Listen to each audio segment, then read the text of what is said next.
Hi student, good morning. Question number 4 का first part मैंने पिछले लेक्चर में डिस्कस किया था। सेकंड पार्ट आज मैं थोड़ा सा डिस्कस कर दे रहा हूँ। इसमें भी थोड़ा सा लास्ट में त्रिकोणमिति के जो फॉर्मूले हैं वो यूज होने वाले हैं, तो उसको थोड़ा सा अपन यहाँ पर मैं बता दूंगा। तो मान लो इसको मैं स्टार्ट करूंगा dx/dt से। भाषा आप देख लेना, थोड़ा सा बार बार बोर्ड पे लिखने का कोई मतलब नहीं होता है। आप x बराबर लिखोगे, फिर लिखोगे दोनों पक्षों का x के सापेक्ष अवकलन करने पर। सिंपल सी बात है, अपन ये स्टार्ट कर देंगे यहाँ से। अब बात करूंगा a cos t का। cos t का अवकलन क्या हो जाएगा? डिफरेंशिएशन माइनस साइन t हो जाएगा। माइनस साइन t हो गया प्लस। अब इसके पास आते हैं log का अवकलन।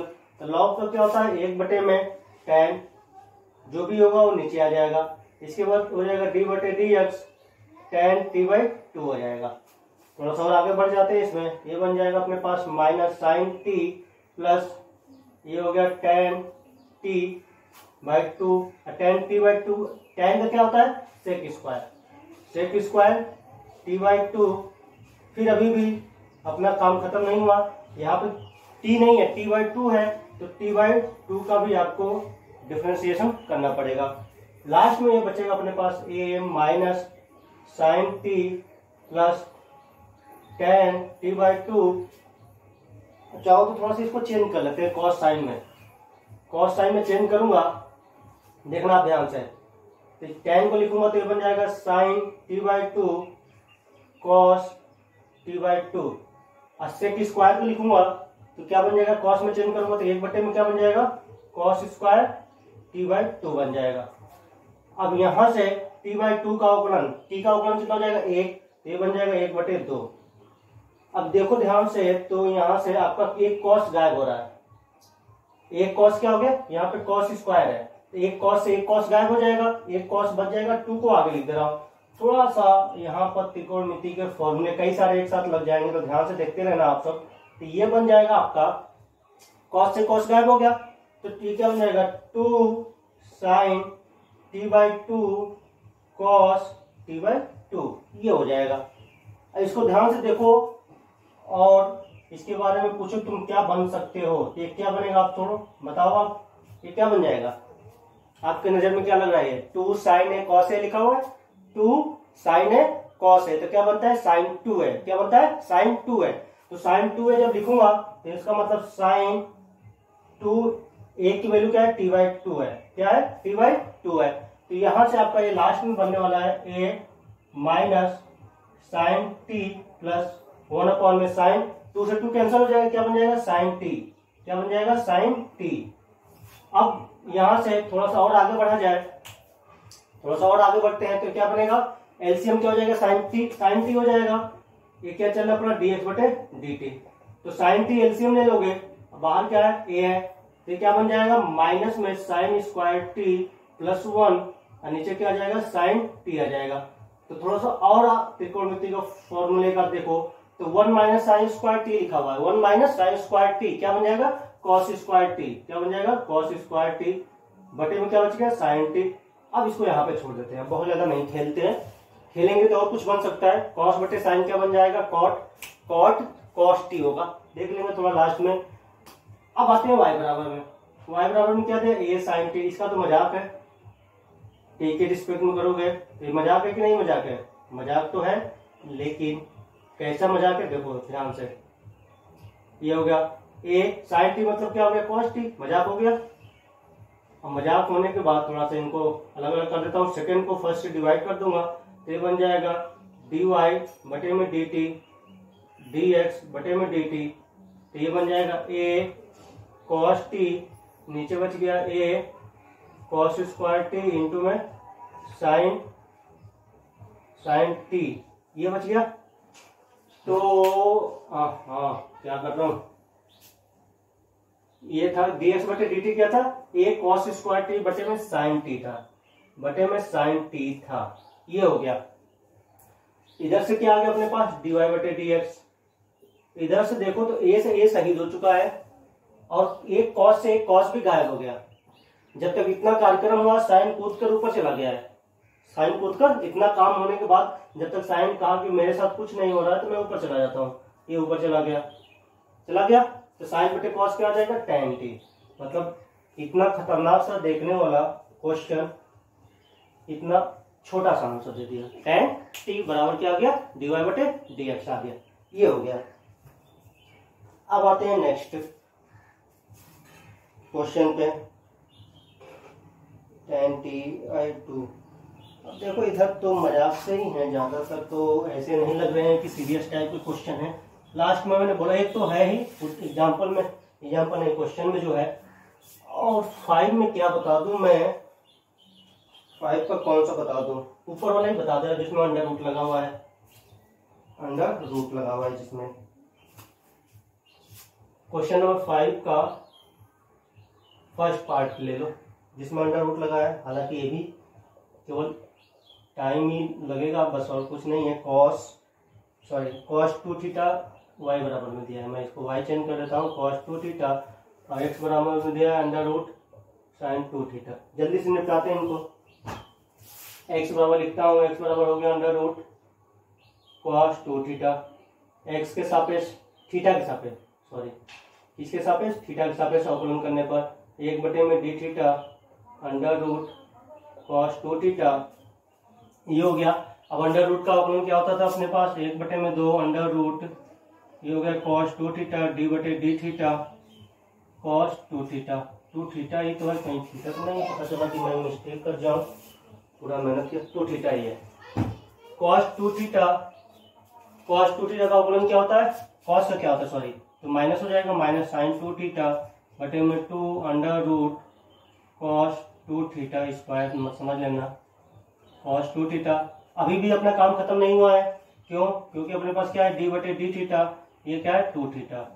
अब ये काम खत्म कर देगा, sin 2 थीटा कितना हो जाएगा 2 हो जाएगा, नीचे आ गया 2 अंडर रूट cos 2 थीटा, 2 से 2 कैंसिल हो गया, बच गया माइनस sin 2 थीटा बटे में अंडर रूट। उसका आप इसको देखकर डायरेक्ट बता सकते हो, dy बटे d थीटा की वैल्यू मैं बता दूं, cos 2 थीटा बटे अंडर रूट sin 2 थीटा, नहीं हाँ cos 2 थीटा बटे में अंडर रूट sin 2 थीटा आएगा। देखो कैसे आएगा, y उल्टा दिया है तो उल्टा ही आएगा, और क्या आएगा y under root cos 2 theta.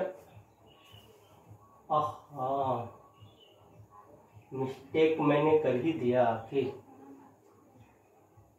ये y बराबर दिया हुआ था, किसके बराबर दिया हुआ था y बराबर, तो आखिर हमने इसको dy बटे d थीटा ही निकाला हुआ है। क्या निकाला हुआ है, dy बटे d थीटा ही निकाला हुआ है।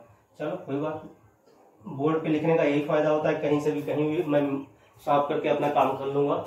y बराबर दिया था ना अंडर रूट cos 2 थीटा, तो dy बटे d थीटा निकाला है, dx बटे नहीं निकाला है।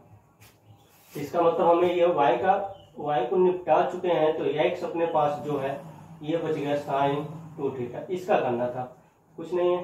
dx बटे d थीटा d बटे d theta under root sin 2 theta. Under root का जब भी अवकलन हो 2 अंडर रूट में जो मिल जाए उसको लिख दो, d बटे d थीटा sin 2 थीटा, ये हो जाएगा 1 2, तो मैं डायरेक्ट चल रहा हूँ वहां पर, sin 2 थीटा का तो हो गया cos 2 थीटा, और 2 का कितना 2 थीटा क्या हो गया 2 हो गया, 2 से 2 कैंसिल हो गया, तो बच गया अपने पास cos 2 theta divided by under root में sin 2 थीटा। इसको इक्वेशन सेकेंड dx बटे d थीटा, इसको फर्स्ट मान लो।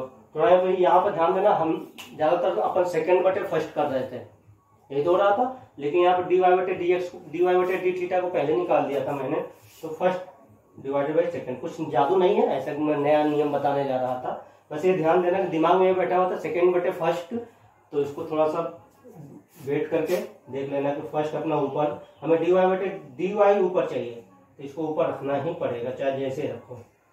अपने पास आ गया माइनस में sin 2 थीटा बटे अंडर रूट cos 2 थीटा, ऐसे आ गया cos 2 theta under root sin 2 theta. थोड़ा सा ऊपर नीचे इनको कर दिया जाए, अच्छे से लिख देता हूँ, तो माइनस sin 2 थीटा, नीचे का है ये ऊपर चला जाएगा sin 2 थीटा, ये बच जाएगा cos 2 थीटा अंडर रूट में ये cos हाँ ये कॉस नीचे आ जाएगा, कॉस अंडर रूट में 2 थीटा। तो ये शायद ऐसा कुछ आ रहा होगा, साइन बटे कॉस क्या बन जाएगा, साइन बटे कॉस बन जाएगा tan 2 थीटा।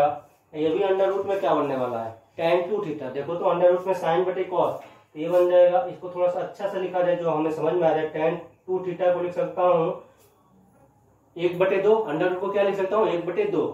थोड़ा इनका पावर जोड़ सकते हो आप, तो ये बन जाएगा tan 2 थीटा की पावर 3/2। कुछ ऐसा आंसर आएगा, समझ के बात। इसकी घात 1 है, इसकी घात कितनी है 1 है, पावर जोड़ दिया इनका तो 3/2 आ जाएगा। इसको समझ गए आप, अंडर रूट में tan 2 थीटा आ गया था, नोट कर लीजिए। 5 का फर्स्ट पार्ट तो हो गया। अब देखते हैं 6 क्वेश्चन को। 6 क्वेश्चन को देखूंगा तो 6 पे आते हैं। 6 को बात करना, सेकंड तो हो जाएगा, टाइम बर्बाद करूंगा। यही पावर वाला है, उसकी घात कितनी होगी 3 है, दोनों की घात, कॉस की घात 3 हो गया है, वाई साइन की घात 3 हो गया, कुछ भी नहीं है, सब कर लेना, आसान सा ही है। अब आते हैं क्वेश्चन नंबर 6 जो है अपने उदाहरण की तरह था। मैंने बोला था कि आप ट्राई करके देख लेना किससे किससे हो जा रहा है। आपको दिया है x की घात 3 y की घात 3 बराबर में t माइनस 1/t। फिर से दिया हुआ x की घात 6 y की घात 6 बराबर में t स्क्वायर 1 में t स्क्वायर। तब आपको सिद्ध करना है कि x की पावर 4 y स्क्वायर dy/dx बराबर में 1, ये सिद्ध करना था आपको। तो जो काम वहां पे किया था ये काम तो यहाँ पे करना ही है, होल स्क्वायर करना पड़ेगा इसका, क्योंकि हमें पावर में दोनों की क्या चाहिए 6 चाहिए। तो x की घात 3 प्लस y की घात 3 का होल स्क्वायर लिखूंगा, क्या लिखूंगा होल स्क्वायर। तो ये बन जाएगा आपका, क्या बनेगा x की घात 3 प्लस y की घात 3 का होल स्क्वायर। ये बन जाएगा x की घात 6 y की घात 6 प्लस 2 x की घात 3 y की घात 3। कितना हो गया। अब देखो तो यहां से x की घात 3 प्लस y की घात 3 की वैल्यू क्या दे रखी है अपने को, यही तो है। यहां से आप चाहो तो इसकी जगह क्या रख सकता हूं, इसकी जगह पे ये रख सकता हूं, तो ये बन जाएगा t माइनस, अपने को क्या करना है यहाँ पर, अरे मैं उल्टा काम कर रहा हूं, इससे हमें मतलब ही नहीं था, हमें मतलब था यहाँ से स्टार्ट करते, ये जो t माइनस 1/t दिया हुआ है इसका होल स्क्वायर करते हैं। क्या करते हैं t माइनस 1/t दिया इसका होल स्क्वायर करता हूँ। ये क्या बनेगा आपका t स्क्वायर प्लस 1 में t square, a square plus b square minus 2ab। समझ गए बात आप, a square plus b square minus 2ab। इसकी जगह पर क्या रख देंगे, ये रख देंगे, ये जो दिया हुआ है x की घात 3 प्लस y की घात 3 का होल स्क्वायर। यहाँ पर जो अपने पास है इसका मान क्या दे रखा अपने को, इसका मान दे रखा ये x की घात 6 प्लस y की घात 6 माइनस t से t कैंसिल हो गया है, ये आ गया 2। अब इसका सॉरी स्क्वायर नहीं हो गया 6 हो जाएगा। अब इसका होल स्क्वायर करता हूँ तो x की घात 6 y की घात 6 प्लस 2xy, इधर से आ गया x की घात 6 y की घात 6 माइनस 2। देखो यहाँ से तो x की घात 6 और x की घात 6 और y की घात 6 क्या हो गया, गायब हो गया। तो बचा क्या है 2x की घात 3 y की घात 3 बराबर 2, तो 2 से 2 से कैंसिल हो गया, y की घात 3 बराबर 1। थोड़ा सा यहाँ पे रुक कर देखते हैं कि जैसे उसमें तो डायरेक्ट हमने अवकलन कर दिया था, उसमें तो हमने डायरेक्ट अवकलन कर दिया। अब देखो यहाँ पे सिद्ध क्या करना है, यहाँ पे जो सिद्ध करना है x की पावर 4 और y स्क्वायर। तो देखो जो हमें समीकरण मिला हुआ है उसमें y की घात 1 कम हो रहा है, y स्क्वायर है, और x की घात क्या हो रहा है, ज्यादा हो रहा है, 1 ज्यादा, y में 1 कम हुआ 1, x में 1 ज्यादा हो रहा है। देखो ध्यान से तो क्या अंतर क्या आ रहा है, y में 1 पावर क्या हो गया, कम हो गया, और x में 1 पावर क्या हो गया, ज्यादा हो गया। यही तो हो रहा है, और तो कुछ चेंज हो नहीं रहा है। तो अपन क्या करेंगे, अच्छा पावर ज्यादा कब होगा, जब अवकलन करेंगे। पावर कब होता है, जब x की पावर n लिखा हो तो n x की पावर n-1। लेकिन अब ध्यान से देखो, आपको जब x नीचे होता है, x नीचे होता है तो आपके पास dy/dx मैंने बताया था -x²। जब x नीचे था तो उसकी पावर यहाँ पे 1 था, तो यहाँ पे 1 ज्यादा हो गया। और यदि ये ऊपर होता, यहाँ पे अवकलन करते तो पक्का होगा कि dy/dx क्या आएगा, x⁻0 आएगा, मतलब 1 आएगा, तो 1 पावर कम हो गया। जब ऊपर रहता है तो अवकलन करते हैं तो पावर 1 कम हो जाता है। और वही फलन यदि नीचे होता है, वही फलन नीचे होता है तो उसका अवकलन करते हैं तो 1 ज्यादा हो जाता है। तो इसमें ध्यान से देखिए आप, तो इसमें हमें क्या करना है, x⁻3 जो है उसको नीचे रखोगे, x⁻3 नीचे रखोगे तो उसका अवकलन करूंगा तो अपना आंसर आ जाएगा, क्योंकि x 1 ज्यादा हो जाएगा। तो यहां से हो जाएगा y⁻3 बराबर में 1/में x⁻3 मैंने पहले लिख दिया, अवकलन अभी नहीं किया। अवकलन करेंगे तो आंसर नहीं आएगा जो सिद्ध करने के लिए बोला है। समझ गए बात आप। अब यहां से थोड़ा सा आगे बढ़ने का प्रयास किया जाए। जब आगे बढ़ूंगा तो अब इसको मैं लिख सकता हूं y⁻3 बराबर में x⁻4, y⁻3 बराबर में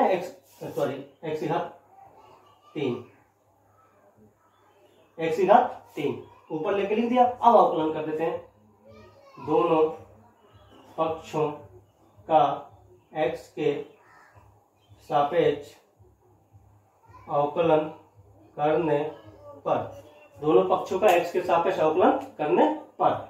अब करते हैं अवकलन, तो ये बन जाएगा 3y² dy/dx, ये हो जाएगा -3x⁻, चाहो तो थोड़ा सा और मन कर रहा है स्टेप बढ़ाने के लिए तो x⁻3 इंटू में -1 कर दो, काम खत्म हो गया। अब यहां से बच गया 3y² dy/dx, ये हो जाएगा -3x⁻4। तो 3 से 3 क्या हो गया, कैंसिल हो गया। ये हो गया y² dy/dx, इसको मैं क्या करूंगा, 1 में लिख दूंगा 4। अब नीचे रख दे, 3 से 3 कैंसिल हो गया, ये माइनस हो गया। क्या लाना था अपने को, आ नहीं रहा क्या, इसको इधर ले जाएंगे तो +1 तो नहीं आएगा, माइनस ही आएगा। ओह ये आपका माइनस था, सॉरी, -2 ये है -1, ये है -1 था, ठीक है। थोड़ा सा मैं यहाँ पर, अब ये मैं एक माइनस यहाँ पर आएगा, -1 इंटू में माइनस, ठीक है, माइनस इंटू में माइनस, अब ये प्लस का हो जाएगा। अब इसको इधर ले जाओ तो आपका आंसर आ चुका है x⁴ y² dy/dx बराबर है। ये क्वेश्चन दो अपना दिमाग में बैठा लेना, दो क्वेश्चन है एक ही टाइप के लगते हैं, ठीक है। ये हो गया, लास्ट क्वेश्चन था। अब आते हैं अवकलन, अपन पढ़ लिया, इतने ही टाइप के आपको डिफरेंशिएशन मिलते हैं, ज्यादा तो मिले नहीं। समाकलन में तो बहुत मिलेंगे, कई टाइप के समाकलन इंटीग्रेशन होते हैं, बट अवकलन में कुछ भी नहीं था। एक डायरेक्ट मिला था, एक मिक्स करके मिला था, इस टाइप का मिला था आपको, इस टाइप के मिला था, एक प्राचलिक रूप मिला था, पैरामीट्रिक, बस यही 3 मिले थे। अब अवकलन में थोड़ा सा और आगे बढ़ते हैं, उसमें आएगा second order differentiation. Second order differentiation या द्वितीय क्रम का अवकलन, द्वितीय हो जाएगा, तृतीय हो जाएगा, वो अपने ऊपर है, जितनी बार बोलेगा उतनी बार अवकलन करेंगे। तो इसमें अब नेक्स्ट टॉपिक अपने पास है द्वितीय क्रम का अवकलन, second order of differentiation, second order of differentiation द्वितीय क्रम का मतलब 2 बार करना है। अब आपको डिफरेंशिएशन एक बार तो आप एक बार कर लिए, अवकलन सब कुछ सीख लिए, अब थोड़ा लेवल अपना बढ़ेगा, अब 2 बार अवकलन किया जाएगा। इसी एक ही फंक्शन का कितनी बार डिफरेंशिएशन होगा, 2 बार होगा। जैसे कि मान लो आपके पास दे दिया, छोटा सा मैं एग्जांपल ले रहा हूं, मान लो x⁻3 बोल रहा है, तो जब ये dy/dx निकालता हूं, इसको बोलता हूं प्रथम क्रम का अवकलन। अभी तक नाम नहीं लिया था कि dy/dx को क्या बोलते हैं, प्रथम क्रम का अवकलन। अभी तक तो मैंने नाम लिया ही नहीं था, अब ले रहा हूं, ठीक है। यह हो जाता था, आपको याद हो इधर भी लिखोगे डी बटे डी एक्स, एक्स की घात 3, ये बन जाएगा 3x²। ठीक है। अब आपको बोलेगा कि द्वितीय क्रम का अवकलन निकालिए, तो यहां पर लिखूंगा ध्यान से, द्वितीय क्रम का लिखेंगे। तो मैंने बोला था आपको कि अपन तो पढ़ते हैं dy बटे dx, क्या पढ़ते हैं dy बटे dx, बट ये होता क्या है d बटे dx ऑफ y, d बटे dx ऑफ y। अब पढ़ेंगे आगे d2 बटे dx2।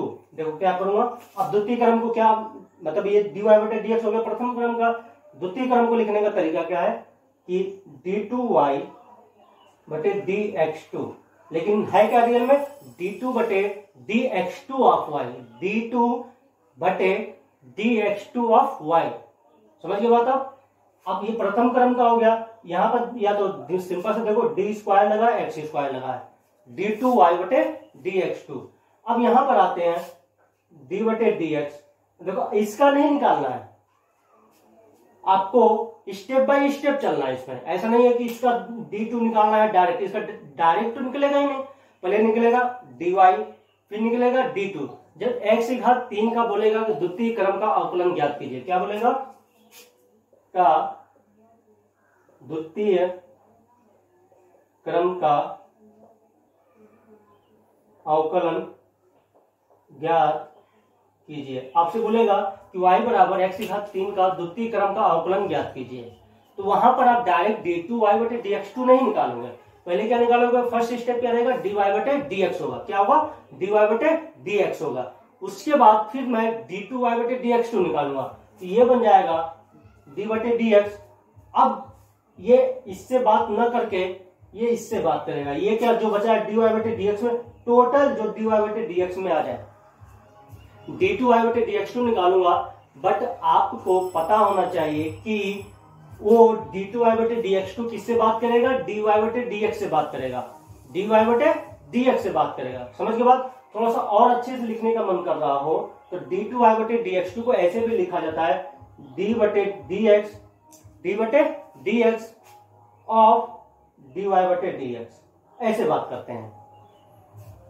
मतलब आपको ये समझ में आना चाहिए कि d2y बटे dx2 जो अवकलन करेगा, ज्यादातर अवकलन कैसे लिखते हैं d बटे dx, यहाँ पे x का अवकलन करना था, x की घात 3 का अवकलन करना था, तो क्या लिखा था d बटे dx।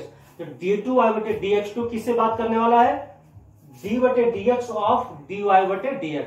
समझ के बाद अब यहां से d बटे dx, इसको लिखने की जरूरत नहीं है, अपन डायरेक्ट चलेंगे, लेकिन अभी बता दे रहा हूं। ठीक है, तो d बटे dx, dy बटे dx का मान क्या आया था ऊपर देखो तो 3x²।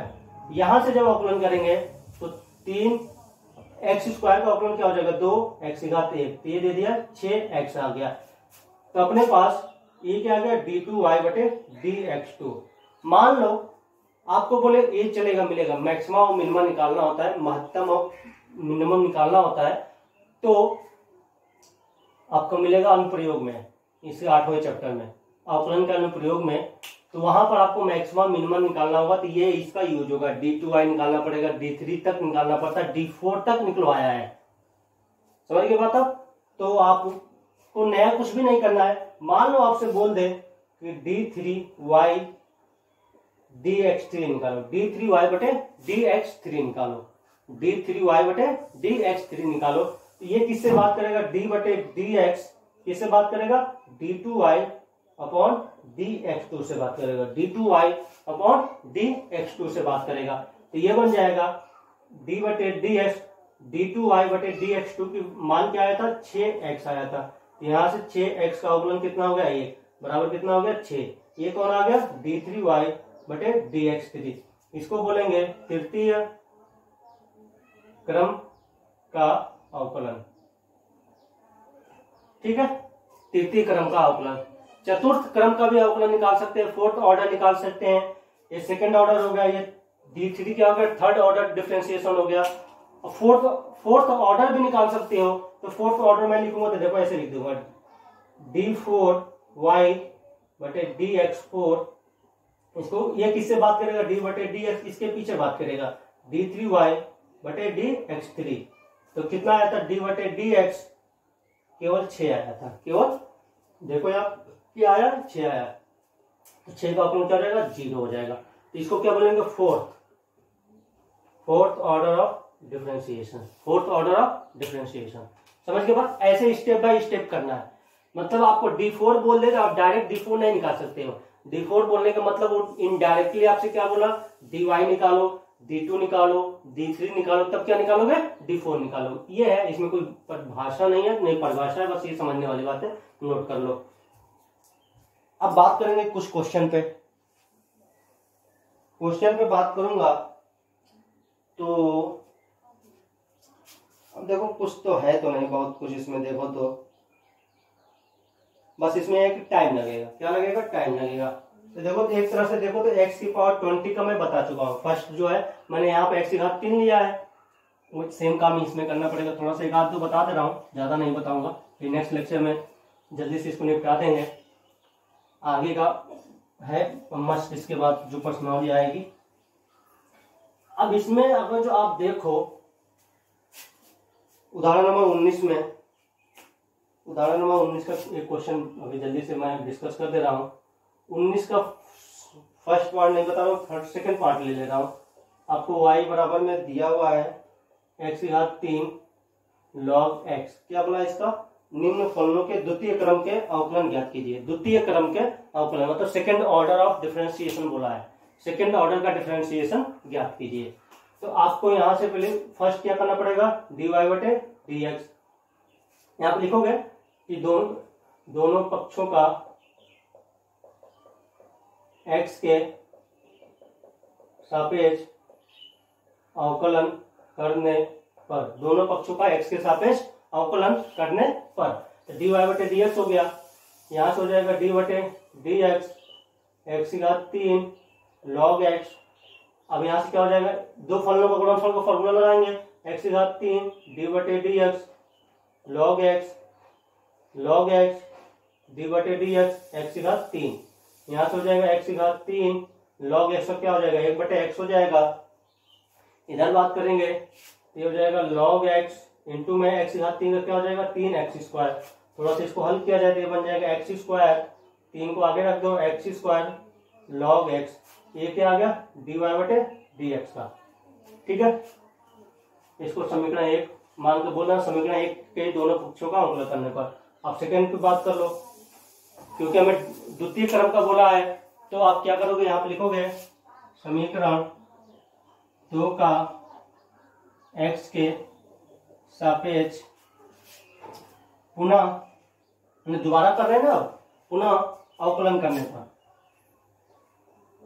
अवकलन करने पर दोबारा अवकलन किया जाएगा तो कैसे होगा, बस अब कुछ भी नहीं है, थोड़ा सा अब ये कई सारे फलन आ जाएंगे। ये बन जाएगा d2y बटे dx2 d बटे dx, अपने पास हो गया x स्क्वायर, ये सॉरी x स्क्वायर होगा, हाँ x स्क्वायर क्योंकि कैंसिल हो गया, 3x स्क्वायर log x। अब बात करेंगे तो x d बटे dx x square 3x square d बटे dx log x plus 3 log x का हो गया, log x को ऐसे रहने दो, d बटे dx ये हो जाएगा x स्क्वायर। यहां से देखिए तो x स्क्वायर का अवकलन क्या आ गया, डिफरेंशिएशन आ जाएगा आपका 2x square plus 3x square into में log x का 1 बटे x हो गया, 3 log x स्क्वायर क्या हो जाएगा, 2x हो जाएगा। तो यहां से आपके पास 2x स्क्वायर प्लस x से x गायब हो जाएगा, 3x हो जाएगा, ये 6x log x, ये आंसर आएगा। इसमें कुछ कॉमन मिलेगा x नहीं, तो ऐसे ही आंसर अपना हो जाएगा। बुक में जो दिया हुआ देख लेना।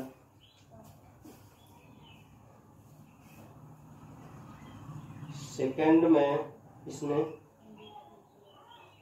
थोड़ा सा मिस्टेक यहाँ पर मैंने कर दिया है, ये x स्क्वायर का क्या हो जाएगा, 2x होगा, सॉरी ये 5x हो गया, क्या हो गया 5x plus 6x log x, तो इसने 5x कॉमन ले लिया, कुछ नया नहीं किया, इसने ऐसे कर रखा है।